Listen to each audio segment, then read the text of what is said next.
قال المؤلف رحمه الله تعالى: الحديث 27 عن النواس بن سمعان رضي الله عنه عن النبي صلى الله عليه وسلم قال: البر حسن الخلق والإثم ما حاك في نفسك وكرهت أن يطلع عليه الناس. رواه مسلم. یہ حدیث نواس بن سمعان رضی اللہ عنہ کی روایت سے ہے.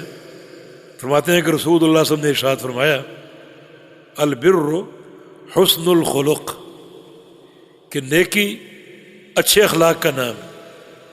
نیکی اچھے اخلاق کا نام. اس کا معنی یہ نہیں ہے کہ نیکی صرف حسن اخلاق کا نام. یہ نیکی کی تعریف صرف اچھا اخلاق ہے، بلکہ یہ آپ کہہ سکتے ہیں کہ نیکی کے امور تو بے شمار ہیں.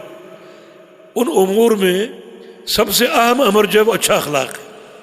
یہ آپ کہہ سکتے ہیں. باقاعدہ شریعت ایک مسئلے کی اہمیت کو اس طرح اجاگر کرتی ہے کہ اس مسئلے کو ایک کل کے ساتھ مربوط کر دیتی. جیسے نبی علیہ السلام کی حدیث ہے: الحج عرفہ، حج عرفہ کا نام. کیونکہ حج میں صرف عرفہ ہی ہے، وقوف عرفہ، اور اعمال نہیں ہے. طواف ہے، مزدلفہ ہے، سعی ہے، قربانی ہے، رمی جمار ہے، منا ہے، سارے اعمال ہیں. مگر یہ کہ عرفہ جو ہے وہ حج کے جو ارکان ہیں، اعمال ہیں، ان میں سب سے زیادہ اہمیت کا حامل. یہ شریعت کا ایک اصول کہ بعض وقت اس طرح ایک شے کی اہمیت کو اجاگر کیا جاتا ہے. الحج عرفہ. البر حسن الخلق، کہ نیکی اچھے اخلاق کا نام ہے. اچھے اخلاق سے برتاؤ کرو لوگوں کے ساتھ. جس نبی علیہ السلام کی حدیث ہے: الدعاء هو العبادہ، کہ دعا ہی عبادت ہے. حالانکہ عبادت کے بہت سے شعبے ہیں، نماز، روزہ، حج، زکوٰۃ، سب عبادت ہے. یہاں صرف دعا کو عبادت قرار دیا گیا. تو اس کا معنی یہ کہ دعا عبادت کے اہم شعبوں میں سے ایک شعبہ ہے، کیونکہ توحید کی خالص اساس جو ہے وہ دعا ہے. اور جو لوگ اللہ کے علاوہ کسی اور کو پکارتے ہیں اور دعائیں کرتے ہیں، پرلے درجے کے مشرک ہیں. تو اس دعا کی اہمیت کو اجاگر کیا گیا.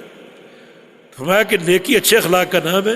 اچھا اخلاق اختیار کرو، جیسا کہ حدیث آپ نے پڑھی: وخالق الناس بخلق حسن، کہ لوگوں کے ساتھ اچھے اخلاق سے پیش آؤ. یہ تو ہو گیا نیکی. والاثم، اور گناہ کیا ہے؟ بر کے مقابلے میں اثم ہے، نیکی کے مقابلے میں گناہ ہے. تو نیکی کی تعریف تو ہو گئی. گناہ کیا ہے؟ والاثم ما حاک فی نفسک وکرہت ان یطلع علیہ الناس. بڑا عمدہ ضابطہ. گناہ وہ چیز ہے جو آپ کے دل میں کھٹکے، آپ کے دل میں کھٹکے. اور ایک حدیث کے الفاظ ہے: ما تردد فی نفسک، جس کا تردد آپ کے دل میں ہو. تردد کا معنی یہ کہ آپ سوچیں کہ لوگوں کو بتاؤں یا نہ بتاؤں. اگر وہ صراحتاً نیکی ہوتی تو آپ ضرور بتاتے. کیا رکاوٹ ہے؟ آپ کا تردد کرنا، اس گناہ کا کھٹکنا، اس بات کی دلیل ہے کہ وہ گناہ ہے. اس کا اظہار آپ نہیں چاہتے. فرمایا کہ والاثم ما حاک فی نفسک وکرہت ان یطلع علیہ الناس. آپ کے دل میں کھٹکے اور آپ ناپسند کریں کہ لوگ اس گناہ پر مطلع ہو سکیں، لوگ اس گناہ سے آگاہ ہو سکیں. یہ بات آپ کو ناپسند ہو. تو یہ گناہ کا فارمولہ آپ نے بیان فرمایا کہ یہ فارمولہ ذہن میں رکھو. بعض اوقات کسی عمل کے تعلق سے لوگوں کی رائے مختلف ہوتی ہے، کوئی کچھ کہتا ہے، کوئی کچھ کہتا ہے. لیکن ایک بات آپ ذہن میں رکھیں، اس عمل کے تعلق سے اگر آپ کے دل میں تردد ہے، کوئی کھٹکا اور کوئی خلجان محسوس ہو رہا ہے، اور آپ نہیں چاہتے کہ لوگ اس سے آگاہ ہو سکیں اور یہ عمل لوگوں پر منکشف ہو سکے اور واضح ہو سکے اور کھل سکے، سمجھو کہ وہ گناہ ہے.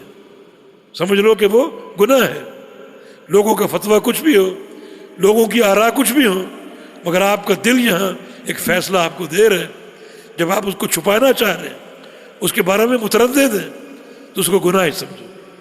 جیسا کہ آج بہت سے باطنی فرقے اپنے پورے عقیدے کو چھپاتے ہیں، ظاہر نہیں ہونے دیتے. مانا ان کو معلوم ہے یہ عقیدے درست نہیں ہے، چھپاتے اسی لیے کہ ہمارا عقیدہ نصف النہار کے سورج کی طرح واضح ہے. ترکتکم علی البیضاء، روشن راستہ، دنیا دیکھ لے، قرآن و حدیث سامنے موجود ہے، مگر بہت سے فرقوں والے، بہت سی جماعتیں اپنے عقائد، اپنے معاملات، اپنے بہت سے فقہی امور چھپاتے ہیں، ظاہر نہیں ہونے دیتے، اور بعض تو بڑے گندے گندے مسائل ان کو مٹا بھی نہیں سکتے کہ بزرگوں نے لکھے ہوئے، اور ظاہر بھی نہیں ہونے دیتے کہ لوگ کیا کہیں گے۔ تو یہ تردد اس بات کی دلیل ہے کہ یہ گناہ ہے، یہ خلاف شریعت ہے۔ جی۔ وعن وابصة بن معبد رضي الله عنه قال أتيت رسول الله صلى الله عليه وسلم فقال جئت تسأل عن البر؟ قلت نعم. قال استفت قلبك، البر ما اطمأنت إليه النفس واطمأن إليه القلب، والإثم ما حاك في النفس وتردد في الصدر، وإن أفتاك الناس وأفتوه. حديث حسن رويناه في مسند الإمامين أحمد بن حنبل والدارمي بإسناد حسن۔ جزاک اللہ خیر۔ یہ دوسری حدیث ہے جو امام نووی رحمہ اللہ نے اس کے ساتھ ہی ذکر کر دی، ایک ہی نمبر کے ساتھ، کیونکہ دونوں کا مضمون ایک ہے، اور اس کے راوی ہیں وابصہ بن معبد رضی اللہ عنہ، نبی علیہ السلام کی خدمت میں حاضر ہوئے، اور یہ فرماتے ہیں کہ اتیت رسول اللہ صلی اللہ علیہ وسلم، میں حاضر ہوا رسول اللہ علیہ وسلم کی خدمت میں، فقال، آپ نے فرمایا، یعنی میں سوال کرنا چاہتا تھا، میرے بولنے سے پہلے اللہ کے پیغمبر نے فرما دیا، کیا جئت تسأل عن البر، کہ تم آئے ہو نیکی کے بارے میں پوچھنے کے لیے۔ حالانکہ اسے سوال نہیں کیا تھا، مگر آپ نے اس کے بولنے سے پہلے، کلام سے پہلے فرمایا کہ تم نیکی کے بارے میں پوچھنے کے لیے آئے ہو۔ اور ایک حدیث میں آتا ہے اللہ کے نبی نے پوچھا اخبرک او تسألنی، تم پوچھو گے جو میں تم کو بغیر پوچھے بتا دوں کہ تم کس لیے آئے ہو؟ یہ کیا معاملہ ہے؟ اللہ رب العزت بعض اوقات اپنے نبی کی نبوت کی صداقت کو آشکارا کرنے کے لیے، بتانے کے لیے اس قسم کے مظاہر فرماتا تھا۔ علم غیب نہیں ہے، اللہ آپ کو اطلاع دے دیتا کہ فلاں شخص آ رہا ہے اس مقصد کے لیے، آپ غیب نہیں جانتے۔ بعض لوگ اس سے علم غیب کا استدلال کرتے، علم غیب اللہ کے لیے خاص ہے، اللہ تعالیٰ کے علاوہ کسی اور کے بارے میں علم غیب کا عقیدہ کفر ہے، کسی اور کو اللہ کے علم غیب میں شریک کرنا کفر ہے۔ آپ عالم الغیب نہیں تھے، ہزاروں مثالیں موجود ہیں شریعت میں۔ آپ ایک دن ٹہل رہے تھے پریشانی کے عالم میں، گھر میں پریشان، کبھی بیٹھ رہے کبھی کھڑے ہو رہے۔ ام المومنین نے فرمایا میرے ماں باپ قربان، آج آپ کیوں پریشان؟ فرمایا کہ جبریل امین نے آنے کا وعدہ کیا تھا، آئے نہیں، وعدہ خلافی وہ کر ہی نہیں سکتے، کیوں نہیں آئے؟ مجھ میں کیا کمی آج ایسی ہو گئی، وہ کیوں نہیں آ رہے؟ پھر تھوڑی دیر بعد آپ باہر تشریف لے گئے، واپس آئے، میں کہ عائشہ جبریل نے مجھے اشارہ کر کے باہر بلایا۔ میں نے پوچھا آپ گھر کیوں نہیں آئے؟ فرمایا کہ آپ کے گھر میں جو آپ کی چارپائی ہے اس کے نیچے کتے کا بچہ ہے، جس گھر میں کتا ہو اس میں ہم داخل نہیں ہوتے۔ آپ کو علم ہی نہیں، پریشان پھر رہے ہیں، اٹھ رہے ہیں اور بیٹھ رہے ہیں، پریشانی کا اظہار کر رہے ہیں۔ دنیا کہتی ہے آپ پر 14 طبق روشن ہے، جس چارپائی پر بیٹھے ہیں اسی کا علم نہیں کہ اس کے نیچے کیا ہے۔ نماز میں آپ نے جوتے اتار دیے، صحابہ نے بھی اتار دیے۔ فرمایا تم نے کیوں اتارے نماز کے بعد؟ کہ آپ نے اتارے۔ فرمایا کہ مجھے جبریل نے آ کر بتایا کہ اس جوتے میں غلاظت ہے، نجاست ہے، آپ کو علم ہی نہیں۔ اپنا جوتا پہنا ہوا ہے، نجاست کا علم ہے۔ ایک شخص کو علم ہو کہ اس کے کپڑوں میں، جوتے میں گندگی ہے، ناپاکی ہے، نجاست ہے، وہ نماز میں داخل ہو سکتا ہے؟ تو اللہ کے پیغمبر کیوں داخل ہو؟ کوئی اس کا امکان ہے؟ اور سب سے بڑھ کر آپ نے سیدہ عائشہ صدیقہ رضی اللہ عنہا کو تنہا کیوں چھوڑ دیا؟ قصہ عفق جب پیدا ہوا، ام المومنین پر تہمت لگی، الزام لگا، آپ کو علم نہیں تھا کہ آپ کی بیوی اسی جنگل میں موجود ہے، ساتھ کیوں نہیں لے کر گئے؟ مسئلہ غیرت کا بھی ہے، مسئلہ غیرت کا بھی۔ اللہ کے پیغمبر کی غیرت پوری امت سے بڑھ کر ایک غیرت مند عام انسان اپنی بیوی کو اس طرح تنہا چھوڑ سکتا ہے؟ آپ نے کیوں چھوڑا؟ غیرت کا معاملہ، غیب نہیں جانتے۔ تو آج کیا صورت ہے؟ اللہ تعالیٰ بعض اوقات اپنے نبی کی نبوت کی صداقت کو عیاں کرنے کے لیے اس قسم کے مظاہر فرماتا۔ چنانچہ آج آپ کو اللہ نے خبر دے دی کہ فلاں شخص آ رہا ہے اور یہ اس کا مقصد ہے، یہ سوال لے کر آ رہا، تبھی آپ نے فرمایا کہ جئت تسأل عن البر، کہ تم آئے ہو نیکی کے بارے میں پوچھنے کے لیے؟ عرض کیا کہ جی ہاں۔ فرمایا استفت قلبک، نیکی کا معاملہ اپنے دل سے پوچھو، اپنے دل سے فتویٰ لو کہ نیکی کیا ہے۔ وہی ضابطہ، جس عمل پر دل مطمئن ہے وہ نیکی ہے، جس عمل کے بارے میں دل میں کھٹکا ہے، تردد ہے، وہ نیکی نہیں۔ لیکن دل کون سا؟ قلب سلیم اللہ کے بندو، ایک فاسق اور فاجر انسان کا دل نہیں، وہ تو گناہ چاہتا ہے، وہ تو گناہ سے محبت کرتا ہے۔ اس انسان کا دل جو گناہ نہیں کرنا چاہتا، جو نیکی کرنا چاہتا ہے، اس کے دل کو معیار بنایا، اپنے دل سے پوچھو، جو گناہ، جو عمل دل قبول کر لے وہ نیکی ہے، اور جس عمل کے تعلق سے دل میں تردد ہو سمجھو کہ وہ گناہ ہے۔ البر مطمئنت الیہ النفس، نیکی وہ ہے جس کی طرف دل اور نفس مطمئن ہو، مطمئن الیہ القلب، اور دل مطمئن ہو وہ نیکی ہے۔ والاثم ما حاک فی النفس، اور گناہ وہ ہے جس کا دل میں کھٹکا ہو اور تردد ہو، وہ تردد فی الصدر، اور سینے میں اس کا تردد ہو۔ تردد کیا؟ کہ اس عمل کو ظاہر کروں یا نہ کروں، لوگوں کو بتاؤں یا نہ بتاؤں۔ اگر وہ نیکی ہوتا تو بتانے میں کیا حرج ہے؟ یہ تردد اس بات کی دلیل ہے کہ وہ گناہ ہے جس کو آپ ظاہر نہیں کرنا چاہتے۔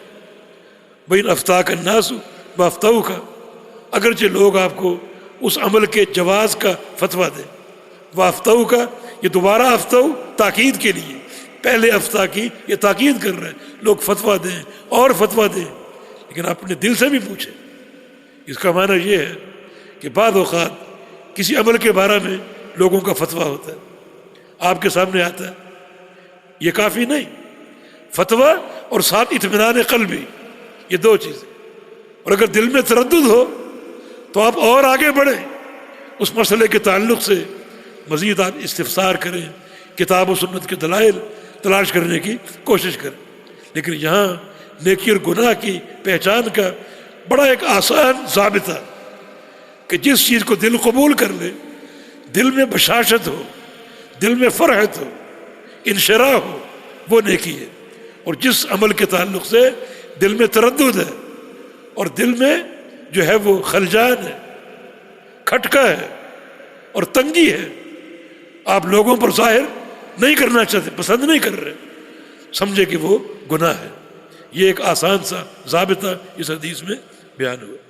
مزید وضاحت کے لیے ایک حدیث اور ذہن میں آ رہی ہے کہ رسول اللہ صلی اللہ علیہ وسلم نے ایک موقع پر فرمایا تھا کہ لعل بعضکم الحن بحجتہ من بعض، بعض اوقات ایک چیز کے بارے میں دو بندوں میں اختلاف ہوتا ہے، اور فرمایا کہ دونوں اختلاف کرنے والے، یہ ممکن ہے کہ ایک شخص کی حجت اور اس کی زبان زیادہ بلیغ ہو، تیز ترار ہے، اور اپنی بات وہ زیادہ وہ طلاقت سے بیان کر رہے، اور دوسرا شخص جو ہے اس کی زبان میں وہ طلاقت نہ ہو، وہ بلاغت نہ ہو، اور اپنے موقف کو وہ صحیح طریقے سے بیان کرنے پر قادر نہ ہو، تو میں تو ظاہری بیان کو سنوں گا، یہ خوب بول رہا ہے اور اس کو دلیل دینا آتا ہے اور یہ طلاقت سے بات کر رہا ہے، تو بعض اوقات اس قسم کی صورتحال میں فیصلہ اس شخص کے بارے میں ہوتا ہے جو طلاقت سے بیان کر رہا ہے،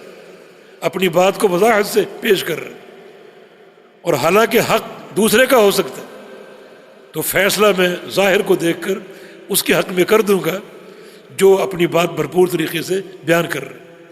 لیکن اگر یہ بات غلط ہوئی اور یہ فیصلہ ناحق ہوا تو سمجھو کہ وہ جہنم کی آگ اپنے پیٹ میں تم اتار رہے، کیونکہ تمہیں معلوم ہے کہ یہاں نیکی اور گناہ کیا ہے۔ تو یہاں بھی ایک قسم کا تردد، اور پیارے پیغمبر محمد رسول اللہ صلی اللہ علیہ وسلم لوگوں کے احوال کے تعلق سے بات کر رہے ہیں، اور یہاں معاملہ جو ہے جہاں تردد کا معاملہ ہو، انسان کو چاہیے کہ مزید اللہ تعالیٰ سے تعلق جوڑے تاکہ اس قسم کا تردد رفع ہو جائے۔ اللہ پاک کا فرمان ہے کہ ان تتقوا اللہ یجعل لکم فرقانا، اگر تم تقوی اختیار کرو گے اللہ تمہیں فرقان دے دے گا۔ فرقان کیا ہے؟ حق و باطل میں تمیز، نیکی اور گناہ میں تمیز تمہیں اللہ تعالیٰ فرما دے گا اگر اللہ سے صحیح تعلق جوڑ دو۔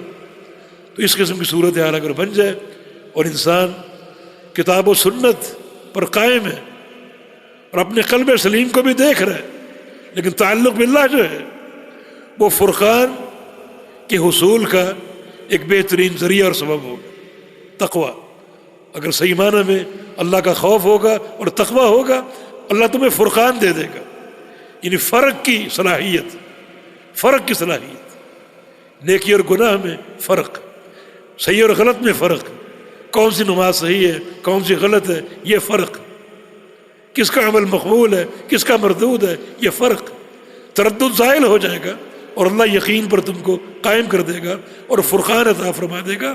یہ تقوی کے رہین منت۔